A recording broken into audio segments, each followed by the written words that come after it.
Welcome back. Now, water is one of Namibia's most precious resources, and ensuring its sustainable management is crucial for our country's future.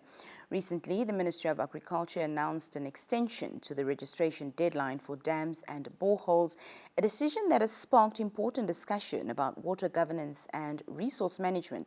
To help us understand the reasoning behind this extension, its impact on water regulations, and the role of new water governance bodies, we are joined by Mr. Sackeus Karupu, who is the Deputy Director for Geohydrology Division from the Ministry of Agriculture. We'll also explore the benefits of registering water infrastructure before the new deadline, the procedures involved, and how these changes will strengthen Namibia's water security. Good evening, Mr. Karupu. Thank you so much for joining us. Good evening, and thanks for having me. Thank you for being here. To start with, what prompted the decision to extend this registration deadline for dams and boreholes? So, as you may be aware, that the Water Act it came to force only on the 29th of August 2023, after it was promulgated in Parliament in 2013. So that was like a 10-year period that passed. Thereafter, I think when it came to now force, the implementation started, but the stakeholder out there, they were not fully aware of the information out there that they needed now to comply with the new act that it was now enforced. So thereafter now, that's why now in the act also there's a provision for where the stakeholders out there that are affected to say that maybe there's a reason behind to say we were not fully aware of the requirement and so on. They have to apply now to the minister in writing to justify their reasons why, and then this was done by now the Agriculture Union. They did a request for that, and after consideration, then the minister now granted now the extension for 8 months.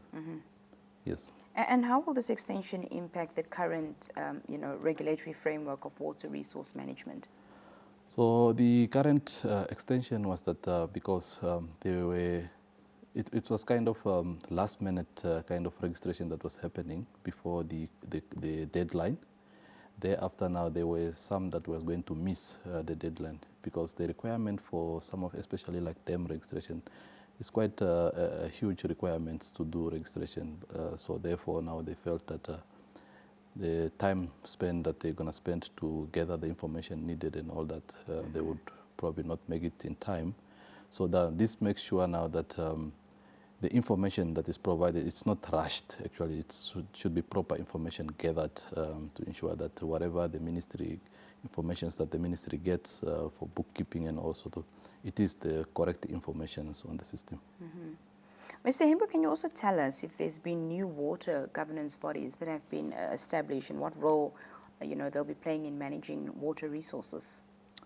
So the new act there's a provision also to establish governing bodies, which is the Water Advisory Council, the first one, and there's the water regulators and the water tribunal and the basin management committees. So these are all bodies to be established by the minister. So the process actually have started to say that to establish these bodies. They all have different roles to play in terms of the water resource management. The advisory council would play a role of advising the minister. The regulators would play a role of regulating activities in regards to water use. The tribunal would deal with the appeals and the legal issues that comes from maybe regulators or compliance issues maybe. And then the basin management deals with now the management of water source on a local basis and advise the minister on what is happening on the ground. Also talk to us about the key benefits, Mr. Karupu, of registering dams and boreholes before this new deadline, both for landowners and of course the country's water security. So in terms of the benefits is that the dam registration to say is that we need to understand the impact of dams in the country, whereby any dam happens, it impounds water. You are impounding water, which the wider community needs. So therefore now we need to understand now that all the dams that are being set up or that has been put up, where they put up in a proper manner to understand that there's no impact on water security for others. Let's say, for instance, within a channel a catchment that provides water for Windhoek. If somebody puts up a dam there for private use, so they actually impact the amount of water that would be received in a catchment that Windhoek dams has, meaning it's a reduction in the amount of water. So that also is an issue. And then when it comes to borehole, is the issue of what are they used for, and how much water is there, where those boreholes, the establishment of those boreholes.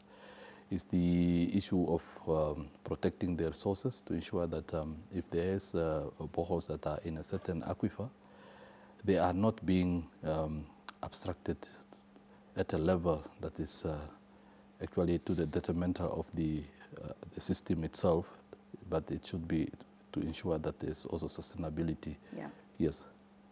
Also tell us, are there specific requirements or procedures that stakeholders must follow when registering their dams or boreholes, especially within this extended deadline? And then perhaps you can also talk to us about what the requirements are for registering or becoming a water service provider. Okay, so there are requirements to register the dams.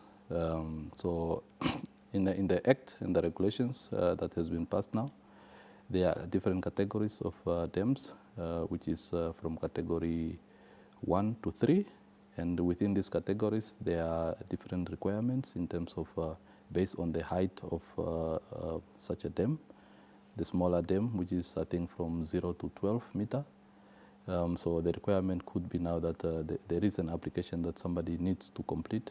So with that application, it must be accompanied by certain requirements like engineering drawing, the area where the dam is established. There should be also a study that supports that there will be no impact, and also to ensure that there's no risk that comes from having to put up such a dam in the area. So when it comes to the borehole, it's the issue now of utilization. Is to say is that if you are owner of a borehole and you are using your borehole for commercial use, so your requirement is that you need a license to abstract water to use that.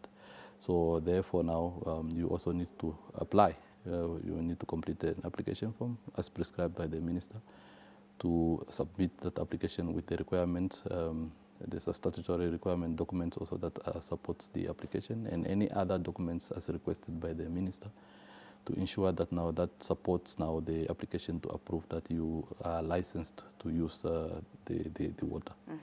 Now, when it comes to water service provider, it's either individual or institution that provides the services of water by treating the water or by distributing the water. So there are requirements that you first needs to be also having licenses, like from the source, meaning you have to have a license to abstract that water. And then thereafter now, there's also a need for to treat that water. So now for you to be given now that as a service provider, like it has to go through a certain process. Either you have treatment facilities. So in a sense, like let's say City of Windhoek would have maybe a treatment facilities where the water is treated. So they should be licensed as a water service provider. And then in areas where maybe it's just a local authority that receives water from NamWater, in that case now NamWater is registered as a service provider for treatment, and then the local authority is a distributor, so they need to have a license to distribute.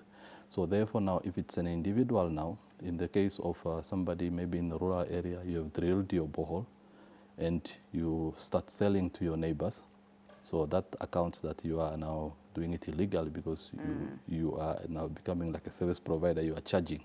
So unless you are doing it to say that maybe there's an agreement to say, no, you are my neighbor, you don't have water, you can give me a certain fee just for maintenance of my pump. But if you are charging for, let's say, $20 per liter or something like that, then you are now a service provider, meaning it's now illegal. So therefore now you can be actually charged by this law to say that you are illegally doing the service of a water service provider. Yeah, yeah.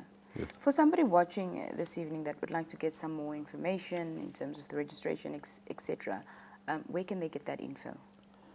So we do have offices in some areas where we have the basin management offices, but it's in specific areas, not throughout the country. But I would advise that the technical information, mostly it's here in Windhoek at the head office ministry. So people are advised now to either call in or visit the office to gather such information. Okay. We did conduct awareness last month, but it seems there's still more information needs to go out there, because I think the coverage was not as the ministry wanted, but at least we went out there and informed the stakeholders. Fantastic. Yes. Mr. Himbu, thank you so much for your time this evening, and thank you for joining us here on the Daily Roundup. Thank you for having me. We're going to take a very brief break, and we'll be back with more conversation.